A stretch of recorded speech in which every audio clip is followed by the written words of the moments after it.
a youth leadership alum. He's in college currently, so you guys are going to hear all about that and some of kind of his advice for y'all moving forward. While we do the first probably like 10-15 minutes, we're going to ask y'all to mute yourself and also turn off your video. That way April and Adam will be kind of filling the screen so you guys can see their interview. And if you have any questions during that time, you can either chat them and I'll call on you to ask your question, or you can wait till the end and we'll kind of open it back up. But that's what we're going to do today. Does anyone have any questions before we get started? No? Okay. All right, so yeah, just mute yourselves, and if you will hide your video. So Adam and I will be the only two on the screen, and I'm gonna ask him questions. If you have additional questions, feel free to add those in the chat, and then we'll either ask them during the interview or at the end. We're also going to record it and put it in the group afterwards. So make sure you share it with any of the classmates that aren't here today so they can see it. Stacy, so hang on just a second. We're going to need to tell her. Let me see if she's popping on. Hey, Daisy. Hi. All right, so we're about to get started with our interview. Hi, guys. So you're gonna, hey, honey. So there's a whole bunch of people in. Oh, and Mr. Michael is joining. So we'll wait a second and tell him to, so everybody can see him. Hey, Michael. We got one more. So hang on. Let's see. Let's let both of them come on and get connected. They're connecting audio, connecting video. All right, for those of y'all who just joined, oh, here's Emma. We should have waited another 2 or 3 minutes. It's fine. It's going to be fine. All right, Emma's joining. All right, so for those of you who just joined us, Carrie's going to tell you the directions again because I'm still approving people.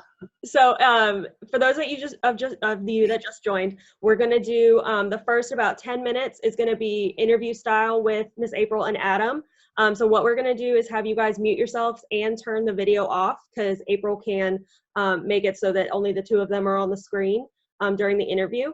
If you have questions, you can either put them in the group chat and I'll call on y'all when there's a lull to kind of pipe back up and ask them, or you can wait until the end. And we are recording this, so we'll make this available to everyone in our Facebook group afterwards if you want to rewatch it or if you want to send it to any of the class that's not here today. Awesome. Perfect. Thank you, Carrie. So thank you guys so much for spending your Friday afternoon with us. I missed you guys last week, but we were on a press call with the governor as he was laying out his plans for, you know, the next phase of shelter in place and everything. But some of you on the call may know Adam. Adam Chalmers is a 2018 graduate of Westfield, where he was the voice of the Hornets.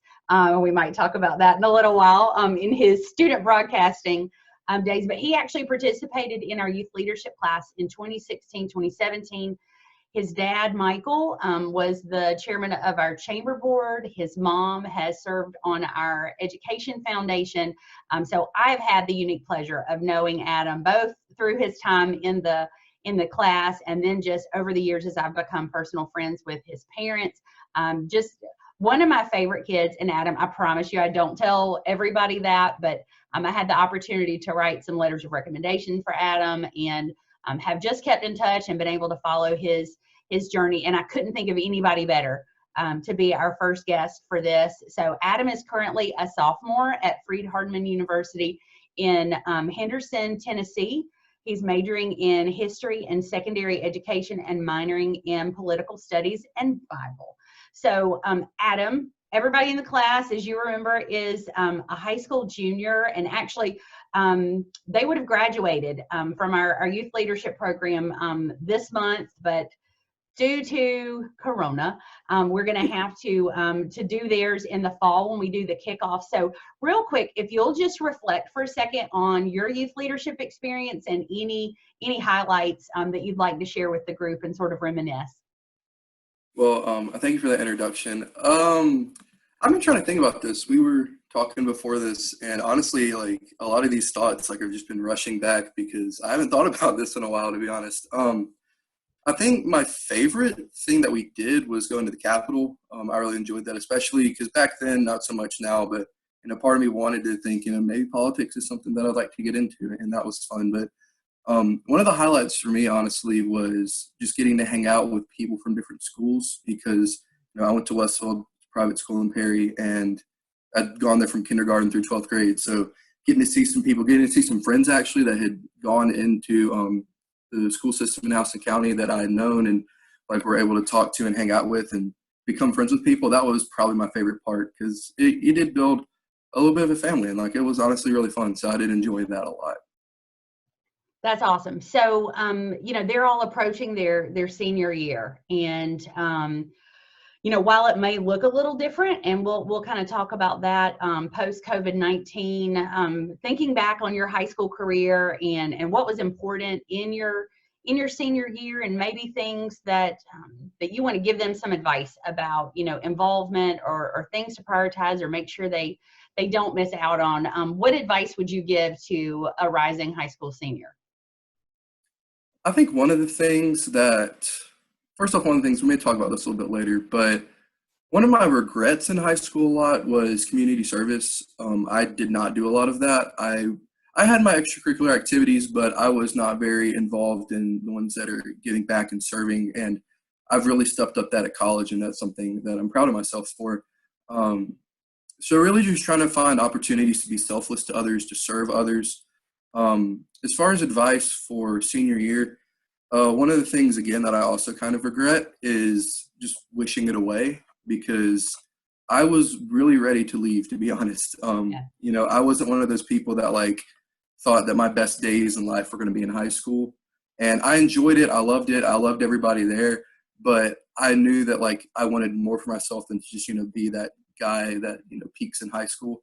So I spent a lot of time wishing it away and kind of wanting to leave. And I kind of just got, burnout, wanted to, leave home, leave the house, in my case, moving to a different state.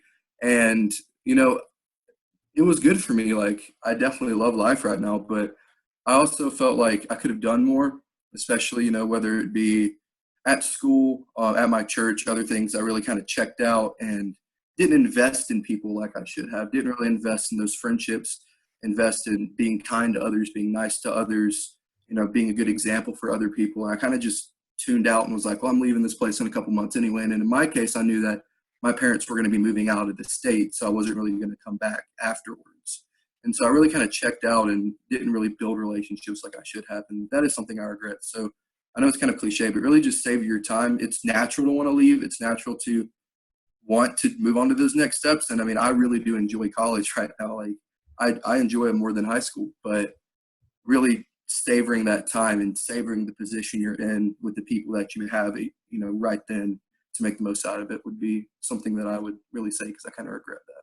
Yeah, well, and it's interesting too, because it's so important, knowing you personally and knowing your journey, we love to see those motivated kids who are ready for that next challenge and ready for that next step, and forward thinking. But I heard somebody once describe it,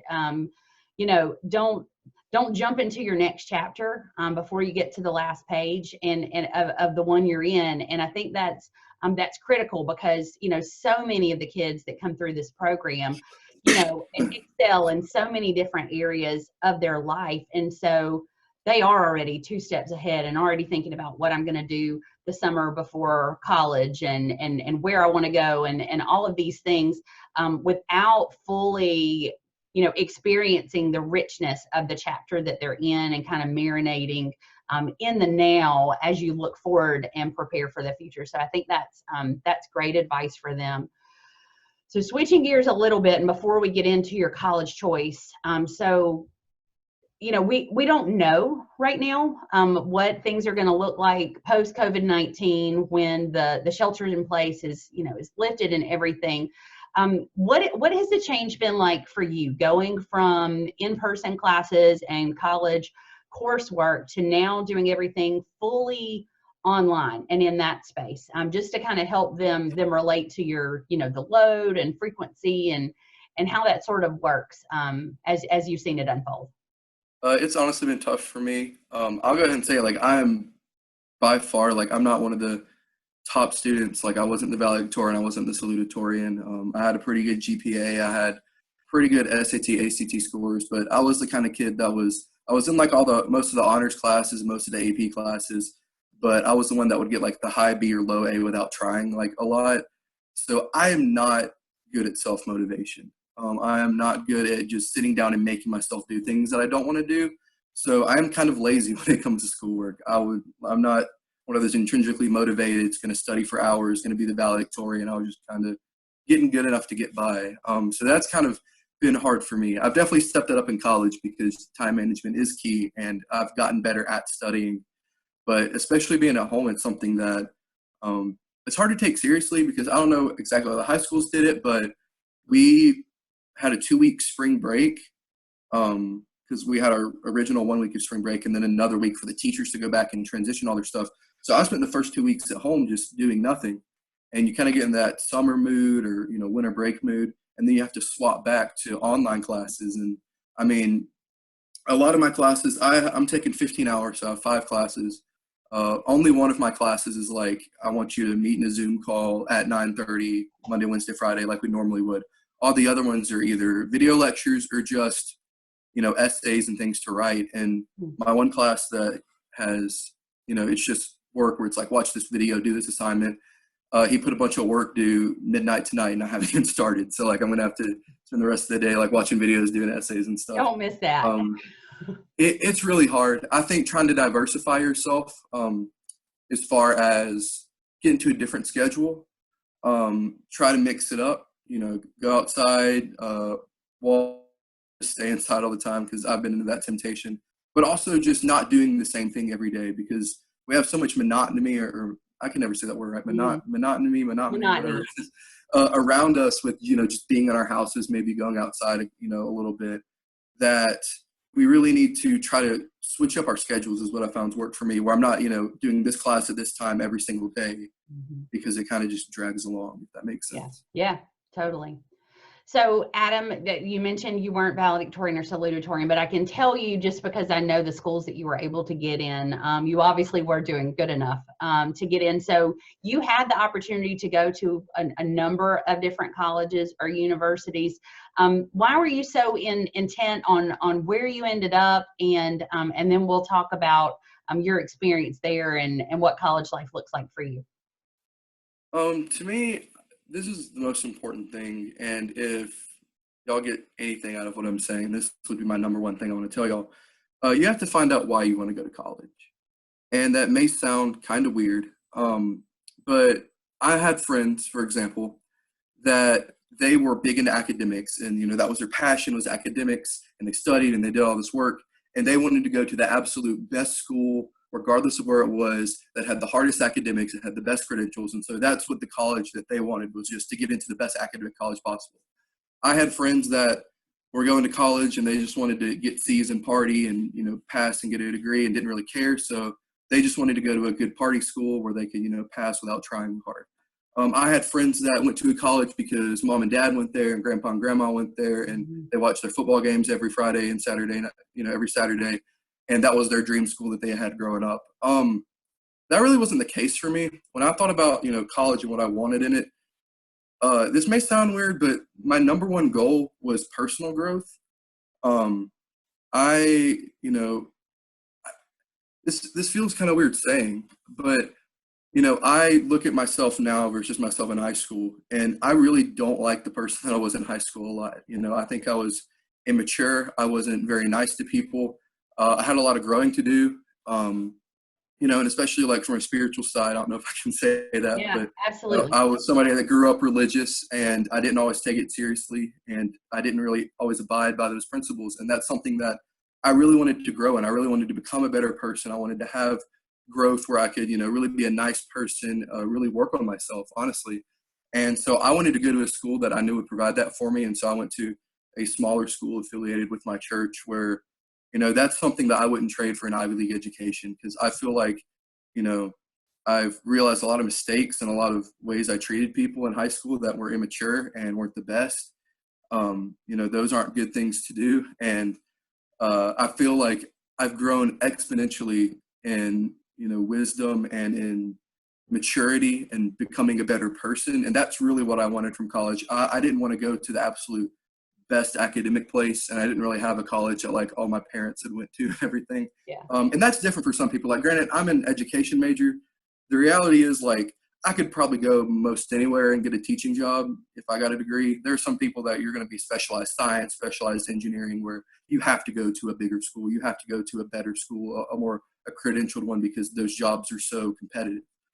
But for me, it was like, I just wanted to go to a place that had the right environment. And that's really the key, is don't just choose a school because of, these pre-certain notions. Find a place where you're really going to fit in, where that's going to be the best environment.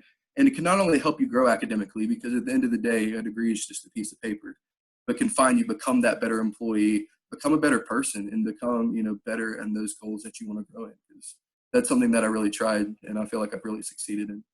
That's so awesome. So I know that you quickly became involved in a number of organizations and different activities in college. So what would you say, just from an involvement standpoint, kind of highlight some of the things that you're involved in and why they've been important and critical to your college career and that personal growth you were talking about? Well, the big thing at our school is we call them social clubs. They're not fraternities and sororities. They're co-ed. They don't have any specific, houses for fraternities and sororities. So they're kind of just involvement clubs where, we have group events, and, we are a Christian-based school, so we have devotionals and things like that. And it's really just kind of a group of people that you can grow closer with. And I think that's been the main catalyst for my growth. It's something that I jumped in with 2 feet and immediately tried to become as involved in as I could. We have, different offices. So my spring semester, freshman year, I worked, with community service. And that's where I really kind of developed that love and growth in community service that I really wish I had in high school, because I lacked a lot of that selflessness, wanting to give back, wanting to serve others. It's something that I've tried to grow in and improve. I did that fall semester of this past year. Being a sophomore, I helped with recruiting and helped with bringing in freshmen and trying to integrate them and make them feel welcome. This semester, I've been vice president. We have a president and then 2 men and 2 women vice presidents. And next semester, I'll also be vice president. So it's just kind of the main extracurricular where I just jumped in with 2 feet. I really tried to grow. And again, that's really helped me a lot with personal growth, which in my situation, and for me personally, I'm not saying everybody has to view it like this, but that's something that I value over the best educational degree I can get, is, having that personal growth to make me a better person.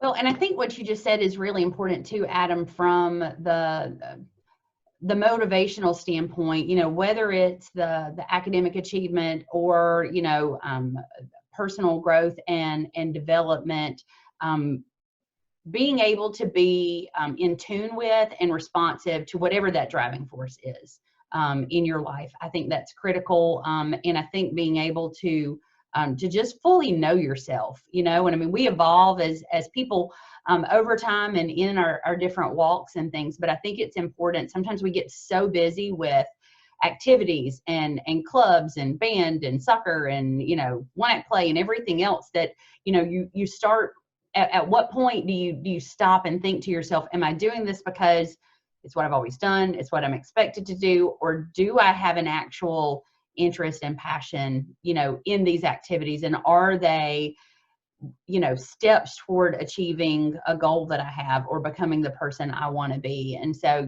a lot of the people that I've talked to and different courses that I'm in right now, while we're, in quarantine are along those lines. It's like, okay, you've got this newfound time. What are those things that you're not going to rush back to, as a collective? So rhetorical question, thinking about those things that we did before we were stuck at home with our families. I'm going to tell you, I have not hated being home all day, every day with my family. And I'm one of the most social people that I know, because I've found, nuance and new joy in hearing my daughter, play the piano and sing to her heart's content for hours. And that kind of activity was so sporadic and so limited before that because we were just busy.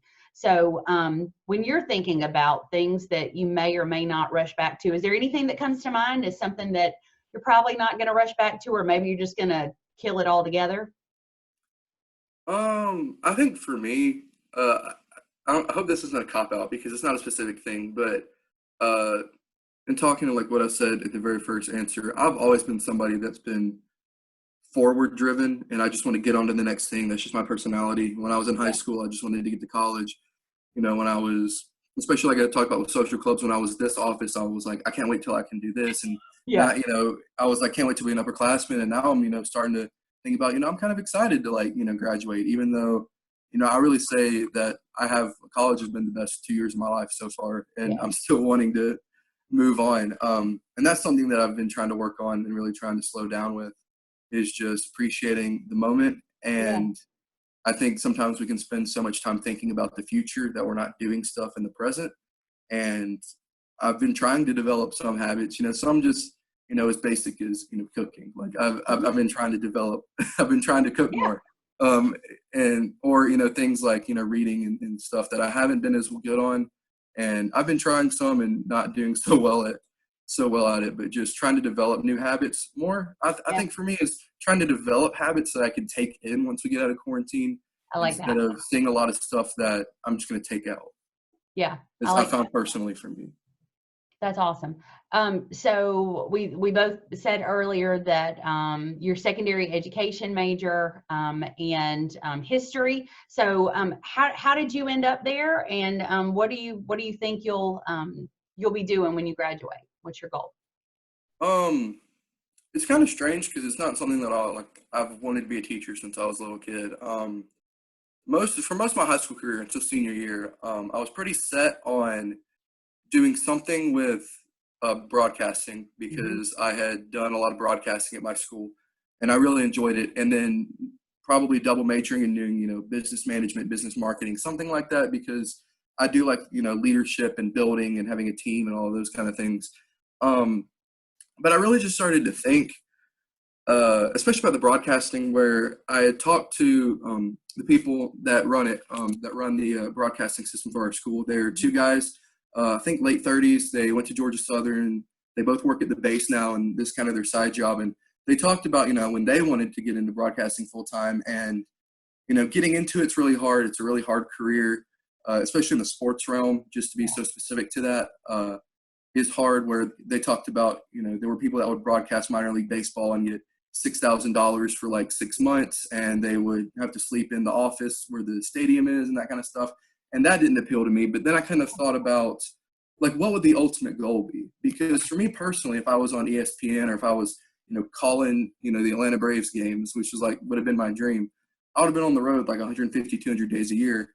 And I'm kind of a more old fashioned person where, you know, work and my job is not going to be the number one priority in my life. You know, there were times when I wanted it to be. There were times when I didn't value the intrinsic things like faith and like the potential for a future family very strongly. But those are things that I value now. And in college, I've really grown in faith, and I've really grown in, you know, wanting to have a family, wanting to, you know, be there for them. And so to me, I wanted to find something where, you know, that would be possible, where I could do something I love, but also it wouldn't be my life. And so I was really torn between education and business when I went into college. But I think just for me personally, thinking about how I can serve, how I can help people more, that's where education came in. And I've always loved history. I consider a lot in high school going into politics. I've loved politics and history and all of that kind of stuff. My mom has, I can't remember what it's called, a specialist degree. That's what she has, a specialist degree, which is right below a doctorate in education. So she was a teacher too. And that's just something that I kind of fell in love with because I was an athlete. I played football. I loved football, love it with all my heart. And I really thought that, you know, using sports and using education as ways that I can really help people and really give back and make a difference and be selfless, and also, you know, support myself and not make it, you know, where it's something that I have to make my life, as far as being away from my house, being away from home, being away from a potential family or friends or anything like that. It's something I can kind of always do, you know, here. Yeah. That makes sense. And those are just my motivations. Those aren't everybody's motivations. I know that some people are going to want to have that job where they're working 70, 80 hours a week, and, you know, they don't want a family. They don't want those things. I'm not saying that that's inherently worse. It's just, you got to figure out what you want in life and what kind of job you want to have, what kind of person you want to be, what your priorities are. And those were just the priorities that I decided I wanted to. It's not that everybody has to have those same priorities. That's awesome. Well, here's the thing, like this right here is exactly why you were our first interview, because I knew it would be impactful and relevant. And I just want to thank you for letting me have a bird's eye view of your journey. It's been so cool to just watch you grow up and develop, and hearing, having the chance to talk with you today just reinforces everything that I know many of us who've been cheering for you for a long time have seen in you all along, and seeing you develop into the young man that we're just so proud of all of that. So Adam, congratulations, you have survived your first Zoom interview. So at this time, if everybody will unmute and unhide your videos, this class has never been short on the question scheme, so I hope they're not going to fail me now. But if you guys will just come back, and if you have a question, unmute, and you can just stay muted unless you've got a question. If you'll unmute, if you have a question, so Miss Carrie can call on you. And hey, Michael, thanks for joining us. Yay! Y'all say hey to Mr. Michael. So who's got a question? Y'all have to have questions. You won't get off this easy. Meg, do you have a question? I'll say go Hornets, because I go to Westville. Yes. Yes. Very cool. Daisy, do you have any questions for Adam? Okay. I'd say what's been like, what was when you were moving into like the college decisions process, like what were some factors that were important to you? Like I know you talked about like religion and stuff, which is like, yeah, yes sir. But like I also took the SAT on March 14th and it wasn't what I wanted. So like what do you have any like tips and stuff for going into college decisions? I'm trying to think about that. As you can tell, I probably don't have the typical story, because I wasn't, the top of my class wanting to go to Georgia Tech. I actually had people from my group that were like that. I'm not special, I don't think, in my academics. I was kind of always set on my school. It was something where, it was a church-based school, and it's the place that I always wanted to go to. So I didn't do a lot with college selection. One thing I did do was just kind of look at other colleges for backup plans, because that's always a thing, especially if you're wanting to go to a school that may be harder to get into. Fortunately for me, the school that I wanted, like that I'm at now, that is my #1 school, I had the grades. It wasn't a question of if I could get in. But I still toured other schools. I toured Auburn, and Auburn is great. I loved the school. I'm trying to think about friends that I have, because I have some really good friends that really struggled with this and stressed out a lot. I think one thing is, don't try to stress out a lot with it. I know people that stress their whole way through senior year with this. I know people that procrastinate their whole way senior year with this. I would say if you haven't already, go ahead and start looking, setting up interviews, setting up dates. I don't know if your schools do this. My school gave me, I think, 3 days to go on college visits. Mm-hmm. Try to look at those things and try to really just examine, like I said, just sit down and examine not where you want to go, but what you want in college. Maybe write a list of these are the things that I want in college. And don't take any bias into it of, well, my mom went here, my dad wants me to go here, or this is where my brother went, anything like that. Really think about, taking the names, taking the history, all of that away. What is the best fit for you? I hope that can answer your question. Thank you. That really helped. Thank you. And I can totally relate to that. So I was valedictorian. Sorry, Adam. But I know. Oh, thanks, Stacey, for the what. So, and I was very motivated by academics and just that competitive nature, and could go. I got scholarships to all of the great schools, every school I wanted to get into. And I ended up picking Georgia College in Milledgeville because it had the sense of community that I was looking for. I felt like I could be somebody there. Like I could have been an anybody at UGA or Duke or some of the other schools that I was considering at the time, I wanted to be somebody, you know, and it wasn't just because it was a small pond, so to speak, but I could see myself in the BSU, and I ended up, you know, leading worship in that. And I was the vocalist for the jazz band, and I, you know, did all these different things. I had the same type of opportunities that I had in high school to kind of shine where I was good, but I also was on an intramural ultimate frisbee team. We actually won the Southeastern Conference. But I got to like really have life, and like there was a fullness outside of academics, because I went into, you know, my degrees are in theater and marketing. So trying to get a job with those was going to be the same regardless where I went to school. And so it really was, college was all about the experience for me, and having those smaller class sizes where I knew my teachers. I actually sang in a teacher's wedding, and one of my former professors is one of my best friends on the planet. Just because we were in an environment that kind of fostered that. And that was something that I really loved so much about my high school experience, that I was thankful to have that flexibility. But it was definitely not the hardest school to get into of my choices. And some people were surprised, you know, because I'd been so driven academically, but I wouldn't change it for all the money in the world. So who else has questions?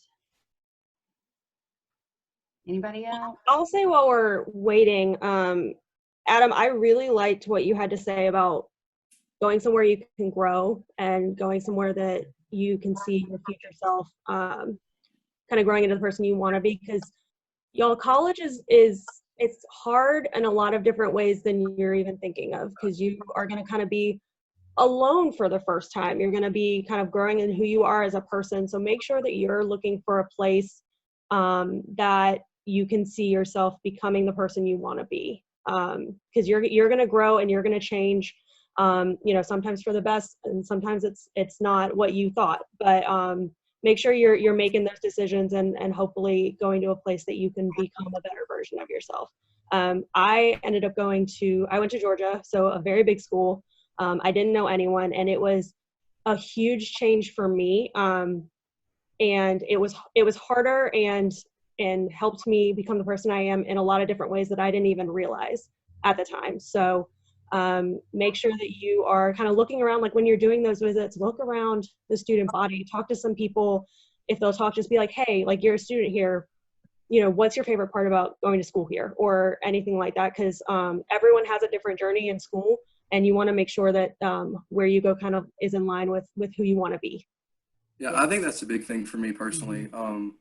You know, because like I said, like I looked at myself, and I think in high school, I think everybody deals with this, but I mean, especially for me, like I really struggled with maturity, and I struggled with love and compassion and treating of others. And I wasn't the most loving person. I wasn't the nicest person. There's a lot of regrets I have in immaturity in that way. And, you know, going to a school that has an environment that, you know, I've felt nothing but love. And the people at my school are so loving, and they're so caring, and they really care about everybody. And I feel like I have developed, you know, in some ways, still have a long way to go, but a more genuine love and care and concern for people. And to me, that's better than an Ivy League degree for me. You know, and that leads to a lot of, you know, I wish I could go back and redo a lot of things in high school, and redo a lot of things with, you know, social things and church things where I wasn't always the nicest to people. I didn't always genuinely care for others. And that's a big regret I have, honestly, just the kind of person that I was.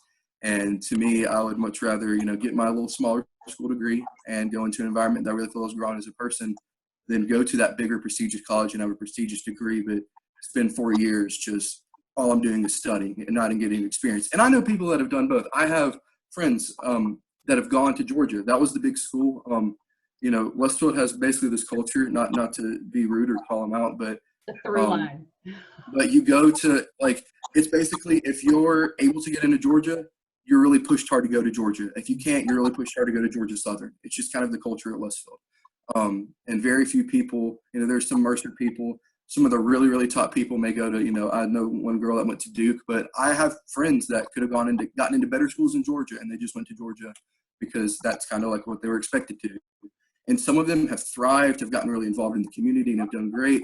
Some of them have, I can tell, you know, just from social media, have kind of fallen off a little bit, and they're, you know, may not be as good of a student, may not be, you know, as good in that regard. And so it's really just about you personally. I don't want to necessarily say that smaller is better, because that's not necessarily true. It's all about what you want as a person.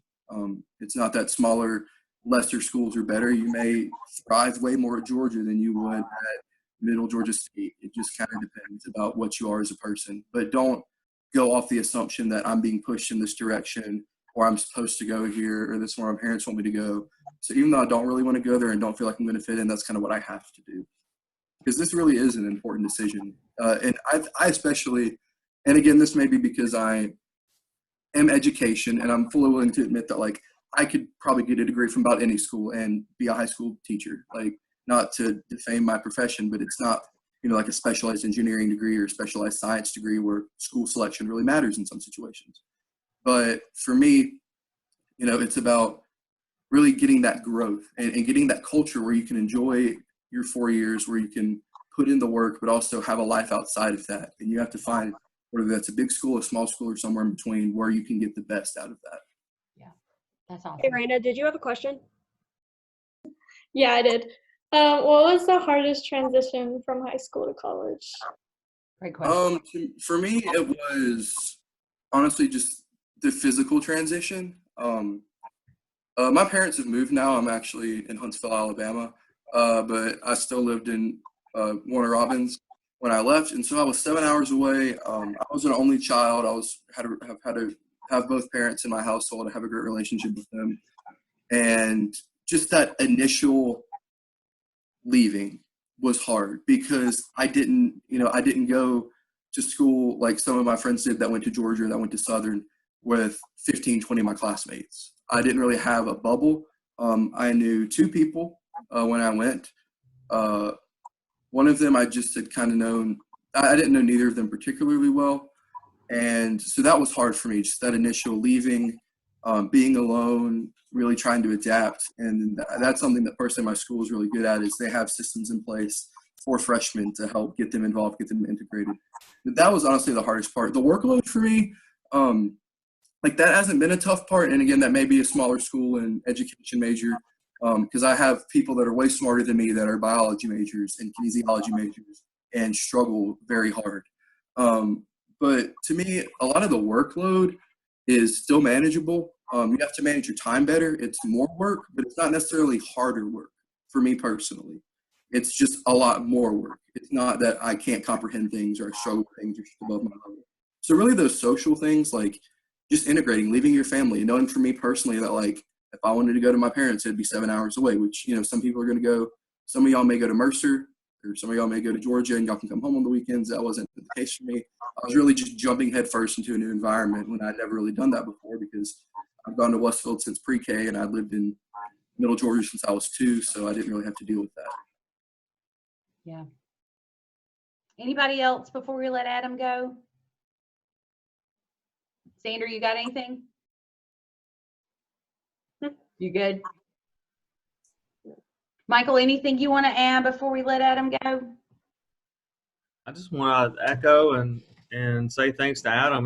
That was good stuff, and I feel connected in some ways because I'm in a different stage of life than Adam, but much of my life is still looking forward. So it doesn't end, Adam. You'll be 45 one day like me, and still looking forward to your best days to come. So, but it was very wise counsel to be present in the moment and not be constantly wishing your life away, because that is a danger.